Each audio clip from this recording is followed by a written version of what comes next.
Hello, my name is Blake. Welcome. I wanted to talk about all the books that I read in January. I managed to read 8 books in January, but most of them were rereads, so I only had 2 new to me books. And the first one I have is We Hunt the Flame by Hafsa Faisal, and I gave this one 2.5 stars. It seems that I am continuing my trend of YA books not working for me. I had really high hopes for this one because I've seen a lot of people like it. It's been on my shelf for a really long time. And I was pretty disappointed with the characters in this one. I think a lot of my issues that I had were with the characters themselves. But in this book, we are following Zafira, who is a huntress, and she disguises herself as a man to bring food for her village. And we're following Nasir, who is an assassin. And they have both been sent out to find this magical artifact, and that's kind of the setup for the story. It's supposed to be an enemies to lovers story, but I didn't really get enemies to lovers vibes from this. I feel like the majority of problems I had with this were involving the characters. I feel like their internal dialogue was really repetitive. I didn't understand why they were making certain decisions that they were making, especially because something would happen, and I feel like the characters should have had more emotions about certain things that happened, and they didn't. Or they would meet someone and immediately trust them after questioning if they should trust them, and I was like, we need to slow down here, because we are told a lot in this book, but we're not really shown a lot. So, and that's kind of another problem that I had. I didn't care about any of the side characters. It tells us that Zafira is very smart, but like I didn't get that. It tells us that she has a hard time trusting others, but again, I didn't really get that. So there was just a lot of that where it was telling us one thing, and I feel like I wasn't being shown that. And I feel like there were several plot threads that were just kind of lost over the course of the story. Like in the beginning, our main character is concerned about something, and it gets brought up a couple of times throughout the story, but then it just kind of falls to the wayside towards the end. And there was something similar with Nasir's character, where he was invested and worried about something, and then it just kind of disappears again. And it comes up a couple of times, we're being reminded that this is still something that they're worried about. But they didn't feel that worried about it when reading from their perspective. Like, we're told they're worried, but they didn't feel worried. So I don't know if I'm explaining this as well as I would like, but ultimately I think I was just disappointed with the execution of this one. That being said, I did really like a lot of the elements. I really enjoy a desert setting in books. I absolutely hate sand. It is the bane of my existence. And just anytime that I'm reading a book that is set in the desert, I feel hot, I feel sticky, I can feel the sand everywhere. I feel like the author did a really beautiful job portraying the desert and its beauty.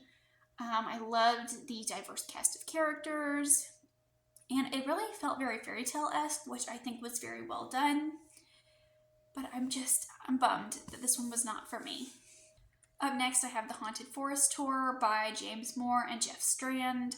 I picked this one up on a whim from the library. It was just uploaded on Libby, and it was a short book. It was only 7 hours for the audiobook, so I picked it up for something to listen to while I was at work. And I finished the book in one day, and I just had a really great time reading this. In the story, in the prologue, we are in this town, and then this forest just sprouts up out of nowhere, and all these monsters show up with the forest, and almost 300 people die in the opening chapter. And then a company buys this land, and they decide to make it a tourist attraction. I'm sure you see where this is going, but It is years later, and they're doing a haunted Halloween tour at midnight to take people through the haunted forest. And from there, everything goes wrong. I had a really great time reading this. It is very over the top and ridiculous. There are monsters that we know and monsters that we haven't seen before in the story, and there are a lot of characters.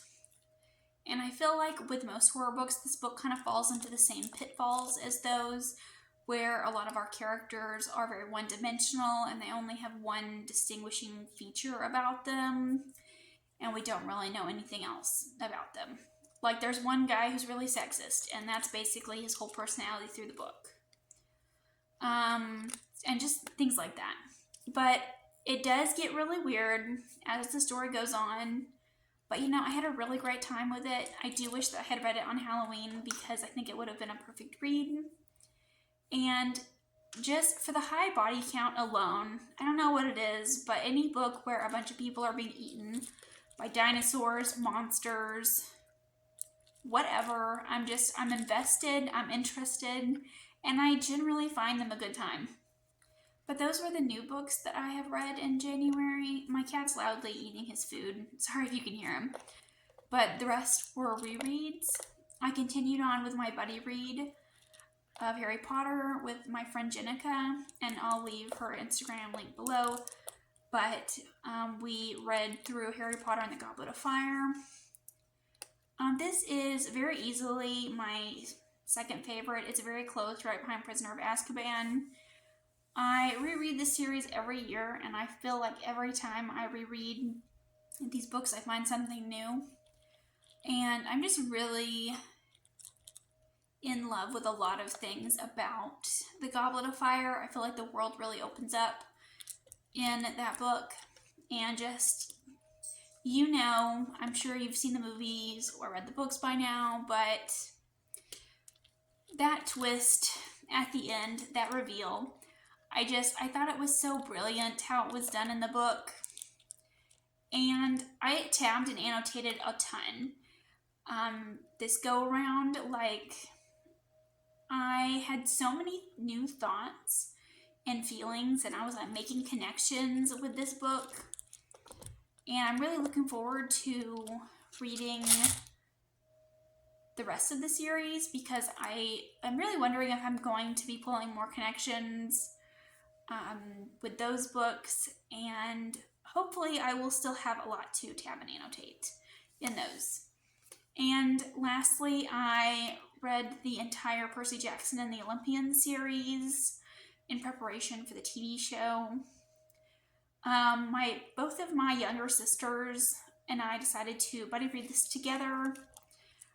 This was one of my favorite series as a child, and one of my sisters is 20, and she has read it twice before. This was her third time reading it. And my youngest sister is 13, and this was her first time reading it. And we had talked about reading it together and watching the show. It was just a really great experience to read it with my siblings, because they read other genres, so we really don't talk about books very often. And I had a really great time talking about the books with them. And then we watched the movies and then the TV shows, and I was a little disappointed in the TV show, or it was very different from what I was expecting. But I'm an adult, not a kid, so I'm not the target audience. But I did really enjoy rereading the Percy Jackson series. It still holds up. I was really worried that it wouldn't. I haven't read it since middle school, which was over a decade ago. So I was really concerned going in that it would not hold up. And I see where people's complaints are coming from, and I know that some things are a little outdated in the books. But overall, I do feel like it's still a really great read. I feel like it was really well written. Reading all 5 of the books back to back, there were things from book 1 that come up in book 5, and there's foreshadowing for book 5 in the first book.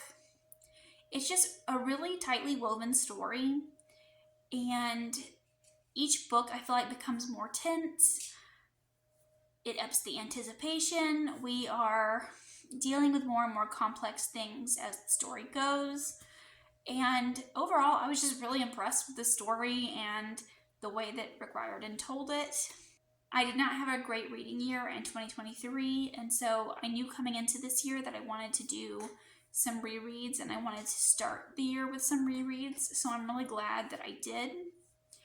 I am currently reading through the rest of the Harry Potter series at the moment, and I'd like to continue some rereads over the course of the year, because I just had a really great time with those rereads, and I wasn't expecting to love these rereads as much as I have, and I'm just hoping that it's a good omen for the rest of the year. But those were all the books that I read in January. Let me know what you read in January, or if you have read any of these, because I would love to know. And I'll see you again with another video soon. Thanks for watching. Bye.